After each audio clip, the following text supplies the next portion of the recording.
कळच लागू लागली पाहायला कसं एवढं दुखतं माहिती का? 2 दिवस स्ट्रेचिंग केली का? काल केली, परवा केली का? तर आजचा वर्कआउट काय करायचा तर आज आपण करू फुल बॉडी स्ट्रेचिंग करू, कारण की आज आहे शनिवार. शनिवारी आपण कधी पण कूल डाऊन करतो.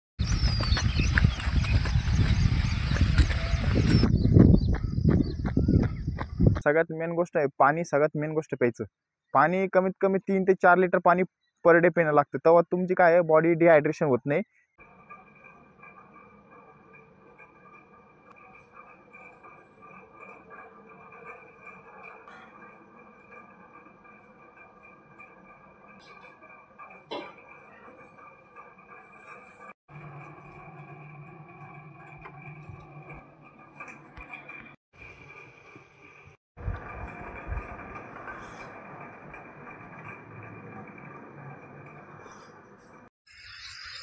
हाय, गुड मॉर्निंग.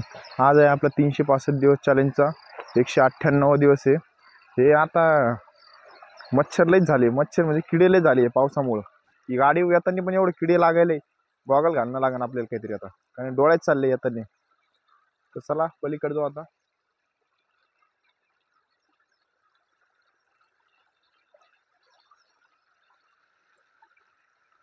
पाणी कमी झालं.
आपला वॉर्मअप झाला कंप्लीट. तर वॉर्मअपचं काय होतं माहिती आहे का, वॉर्मअप केल्याने फुल बॉडी स्ट्रेस होऊन जाते. त्याच्यामुळे काय होतं, कोणता रनिंग करताना किंवा वर्कआउट करताना कोणता पेन होत नाही, पूर्ण बॉडी ॲक्टिव्ह होऊन जाते. तर ही गोष्ट मेन आहे.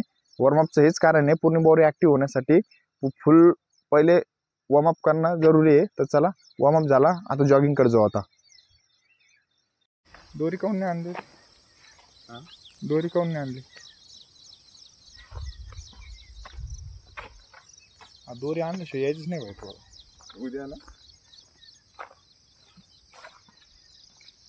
तुला काय माहित नव्हतं?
नाही पण दुखलं डायरेक्ट कळच लागू लागली डायरेक्ट पायाला कसं आहे.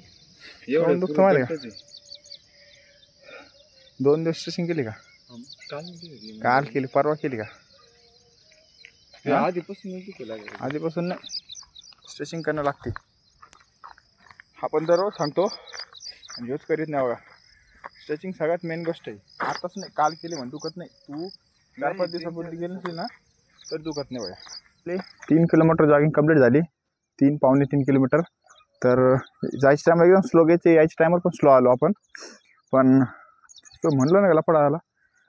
कधी पण स्ट्रेचिंग करायची. तुम्ही जर काल केली त्याच्या आधी 4-5 दिवस केली नसली तर स्ट्रेचिंग केलं डायरेक्ट दुखत नाही. त्याच्यानंतर 1-2 दिवसानंतर जे नॉर्मल पेन होतो आपण ज्याला रिकवर करीत नाही, त्याच्यामुळे तो दुसऱ्या दिवशी पण होतो, तिसऱ्या दिवशी मग जास्त वाढतो, असा फंडा असतो. त्याच्यामुळे तुम्हाला दरवेळेस म्हणतो स्ट्रेचिंग करा, तर हा लफडा असतो, कळलं का? मग परवा केली का? डायरेक्ट गेलता परवा. हेच फंडा असतो. तुम्हाला 10 वेळेस म्हणतो स्ट्रेचिंग सगळ्यात मेन गोष्ट आहे. वर्कआउट नका करू तुम्ही, वॉर्मअप आणि स्ट्रेचिंग सगळ्यात मेन आहे. ही गोष्ट 100% डोक्यात फिट घालून ठेवा की दोन्ही गोष्ट कंपल्सरी करणे. म्हणून आपण व्हिडिओमध्ये पण डेली दाखवतो आपण वॉर्मअप काय करतो. आपल्याला स्किप करता येतं, ठीक आहे, पण आपण स्किप नाही करत. कारण की स्किप केलं तर मग तुम्हाला वाटेल वॉर्मअप केला नाही यांनी, स्ट्रेचिंग केली नाही. त्याच्यामुळे आपण वॉर्मअप आणि स्ट्रेचिंग कधी स्किप करीत नाही, कंटिन्यू दाखवतो आपण. ही मेन फंड आहे, दाखवण्याचा उद्देश आहे. तर चला आता वॉकिंग करू. वॉकिंग केल्याने बॉडी कूलडाऊन होती. तर आजचा वर्कआउट काय आहे ते बघू. तर आजचा वर्कआउट काय करायचा, तर आज आपण करू फुल बॉडी स्ट्रेचिंग करू. कारण की आज आहे शनिवार. शनिवारी आपण कधी पण कूलडाऊन करतो. कारण की उद्या आपण संडेला बाहेर जातो कुठं पण, हिल ट्रेनिंग नाही तर मग हार्ड वर्कआउट आपला संडेला असतो. तर मागच्या संडेला पण गेलतो आपण बाहेर. तर आज काय करू, फुल बॉडी स्ट्रेच करू. त्याच्यानंतर उद्या, कारण की आज जेवढं आपण स्ट्रेचिंग फुल केली तेवढं उद्या वर्कआउट करायला बॉडीचा परफॉर्मन्स ओके राहतो. तर चला, तरी आपण काय होतं, आपण रेस्ट घेत नाही म्हणून आपण काय 1 दिवस आपण फक्त स्ट्रेचिंगला देतो. नाही तर 1 हप्त्यातून 1 दिवस रेस्ट घेतला असलं ना ते एकूण एकच होतं आपलं. तर चला काय करतो, पट्टा घे ना.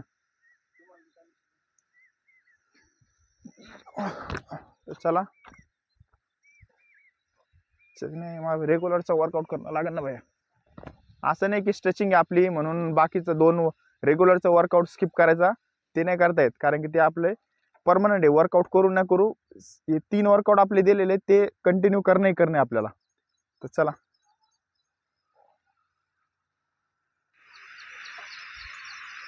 स्ट्रेचिंग कर. तो स्ट्रेचिंग करतो तोपर्यंत आपण काय करू, थोडंसं वेगळा वर्कआउट करू थोडासा.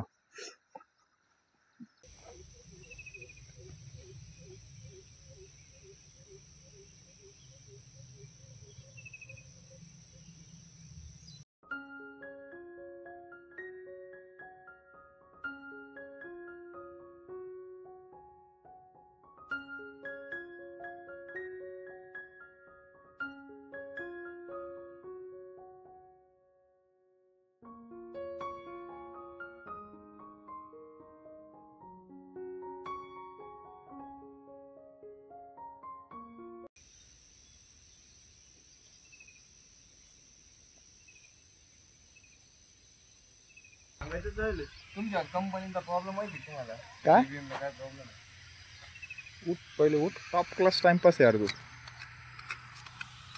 तर चला आता काय करू, आपलं रेग्युलरचं वर्कआउट करू. तू त्यावर घे, काम करतावर. चला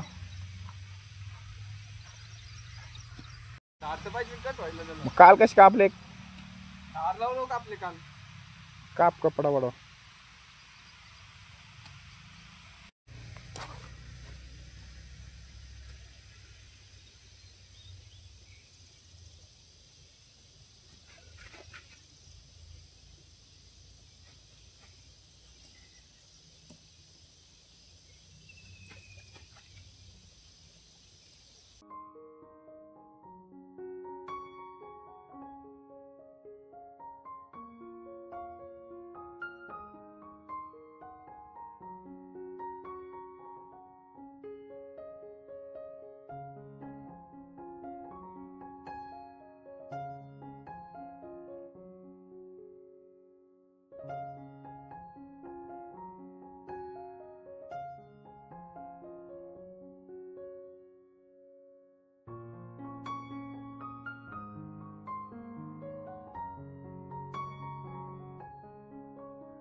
झालं काप ना.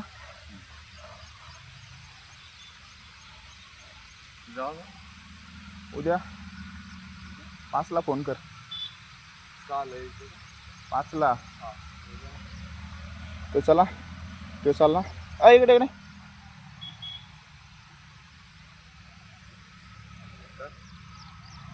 स्किपिंग आणणार आहे सांग एकदा. उद्या का? नाही आणलं. सोमवारी आणली मी. नाही उद्याच नाही आणलं. लॉंग मारायचंय. लॉंग मारायचं आणायची की नाही सांगते म्हणतो तू. मला तिथं मारायची स्किपिंग भाई काय म्हणणे तो. आणतो. हां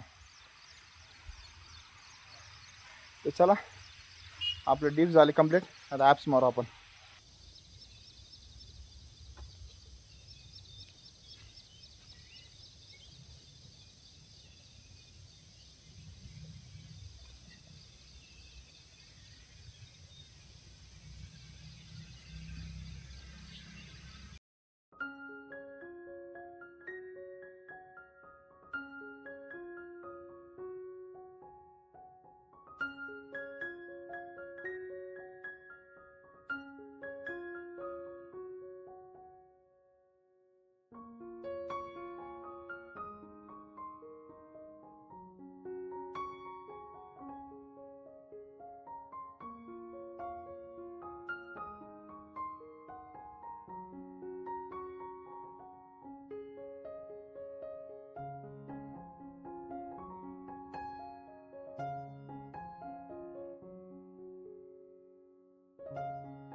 तर चला आपले ॲप्स वर्कआउट कंप्लीट झाले.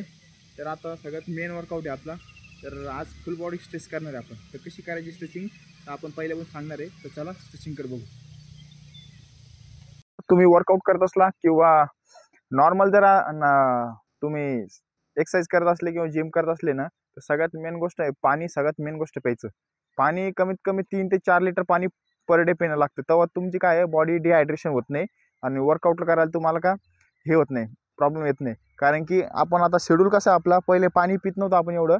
तर जेव्हा आपण चॅलेंज ॲक्सेप्ट केलं तेव्हापासून पाणी पिऊ राहिलो. घरी असतो तर आपण 1 ते दीड बॉटल ते पितो आपण. आणि मग कंपनीत गेल्यावर 2 बॉटल बिस्लेरीचा नेत राहतो 1 लिटरच्या. म्हणजे आपण 3 पावणे 4 लिटर पाणी तर पर डे पितो. म्हणून आपल्याला डिहायड्रेशन होत नाही. पहिले वीकपणा वाटत होता आपल्याला. तरी ही गोष्ट नक्की लक्षात ठेवा. पाणी सगळ्यात जास्त प्या. ही लक्षात ठेवा गोष्ट. फुल बॉडी स्ट्रेचिंग कशी करायची आपण बघू.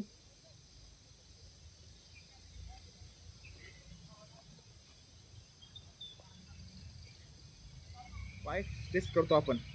टॅप करायचे. टॅप केल्याने जेवढी मसल असते ना तेवढी पुरी रिलॅक्स होती. हाताने अशी करायची ऐवजी टॅप केली ना तर एकच होते. तरी आपल्याकडे रोल नाही, फ्रंट रोल आणणं लागेल आपल्याला. तो आहे आपले एक आता ते कडक जागा आता तो आणणं लागेल आपल्याला. कारण पावसाळा असला ना तो पुठ्ठ्याचा असल्याने ते कसं आहे लगेच हे होत जातो, ढिला पडून जातो लगेच तो.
तर चला या प्रकारे आपले फुल बॉडी स्ट्रेचिंग करायची कधी पण. याने काय होतं पूर्ण पाय रिलॅक्स होऊन जाते आणि तुम्हाला कोणतीही मेजर इंजुरी होत नाही. तर चला आजची झाली स्ट्रेचिंग कंप्लीट. तर चला जायची तयारी करू आता.